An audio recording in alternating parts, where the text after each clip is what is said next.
Bonjour à toutes, bonjour à tous, bienvenue dans cette vidéo, merci à vous d'être là. Donc je continue de vous présenter les intervenants de notre sommet national pour la souveraineté alimentaire. Je suis donc en présence de Valérie Cabanès. Bonjour Valérie. Bonjour.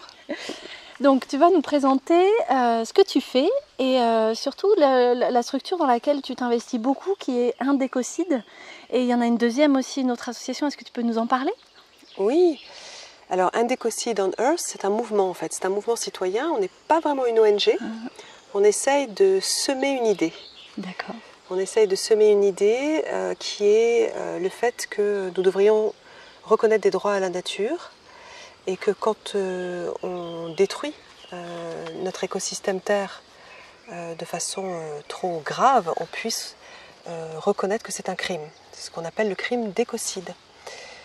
Et parallèlement, effectivement, je suis membre fondateur d'une association française qui s'appelle Notre Affaire à tous et qui regroupe beaucoup de juristes qui ont envie de pousser un peu les juges à être courageux, innovants, pour que notre droit à un environnement sain devienne un véritable droit fondamental, ce qui n'est, parce qu'il faut le savoir, le droit à un environnement sain n'est pas un droit intangible, indérogeable de l'homme aujourd'hui à l'échelle internationale.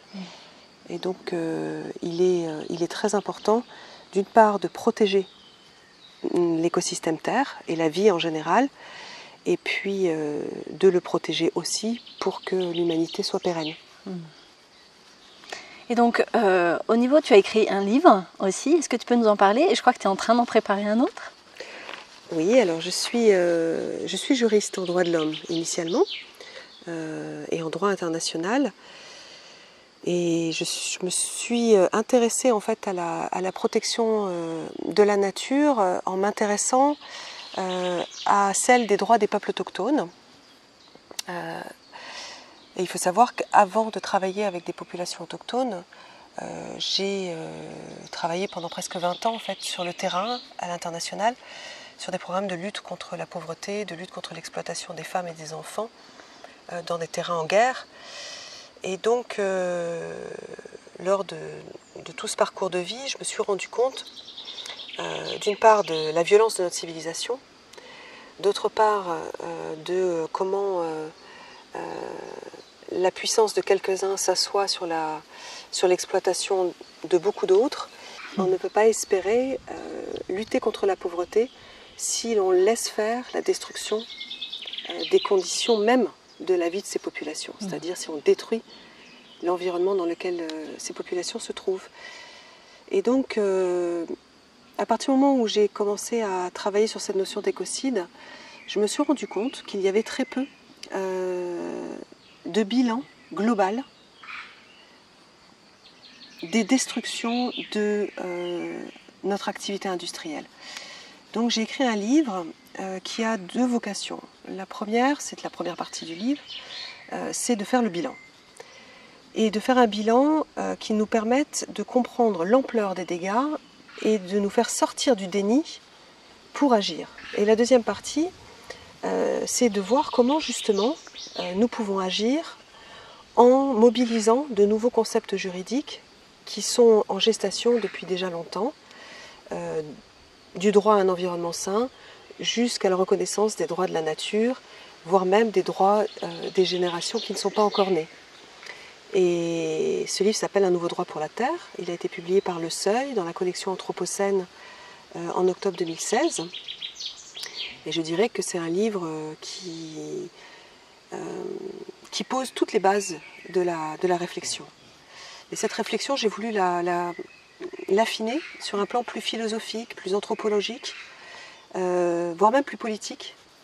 Et donc, je suis en train de travailler sur un livre qui sortira en septembre 2017, qui devrait s'appeler, ça va être un scoop, si tout va bien, Être de nature, et qui se questionne sur la violence de notre civilisation, mais surtout qui cherche dans les modes de pensée et les modes de vie des populations autochtones des idées, des solutions, des exemples pour repenser nos propres systèmes de gouvernance et repenser notre rapport au monde et de façon générale notre rapport à la nature pour ultimement arriver à intégrer l'idée que nous sommes la nature et que c'est parce que justement nous avons voulu dissocier nature et culture que nous sommes aujourd'hui dans une impasse.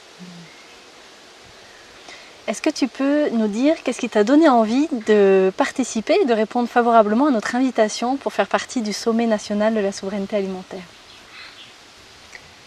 Alors de façon générale, je suis toujours partie prenante de tout projet qui permet d'éveiller les consciences et de semer ce que j'appelle les graines de la résilience. On a besoin de semer des graines de résilience, on a besoin de se préparer tant qu'on est encore dans un état à peu près stable, de réfléchir aux solutions du futur quand l'effondrement aura lieu, parce que je pense qu'il aura lieu. Et donc c'est pas dans l'urgence qu'il faut agir, on ne prend pas toujours les bonnes décisions, c'est vraiment en prenant ce temps de se poser des questions et d'y répondre. C'est ce que nous faisons quand on réfléchit ensemble dans un entretien d'1 heure, 1 heure et demie. Et puis sur le thème de la souveraineté alimentaire, c'est vraiment aussi parce que c'est un des problèmes majeurs aujourd'hui, qui est que des peuples ont des sagesses millénaires, ont en leur possession des savoirs, des connaissances, ont pu interagir avec les conditions naturelles qui les entourent, et donc je pense par exemple aux semences, aux graines, peuvent être vraiment en capacité de savoir quelles sont les meilleures semences qu'ils peuvent utiliser sur leur territoire au bénéfice de tous. Cette liberté-là, cette sagesse-là, elle est menacée aujourd'hui. Elle est menacée par la surpuissance des multinationales, en particulier des multinationales de l'agro-industrie, qui sont véritablement les grandes écocidaires du moment. Et donc il faut reconquérir notre liberté en tant que peuple, en ce qui concerne nos modes de gouvernance, mais aussi en ce qui concerne ce que l'on mange et ce que l'on produit.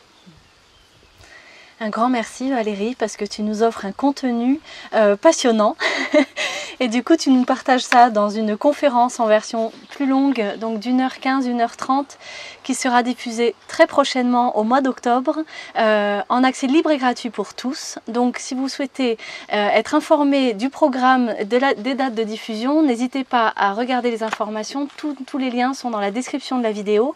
Pensez à vous inscrire parce que ces visionnages, ces diffusions seront sur inscription. Et puis vous pouvez également nous soutenir pour nous aider à accomplir ce tournage de tous les acteurs nationaux que nous rencontrons pour enregistrer toutes ces vidéos passionnantes. Vous pouvez nous soutenir, tous les liens sont dans la description de la vidéo.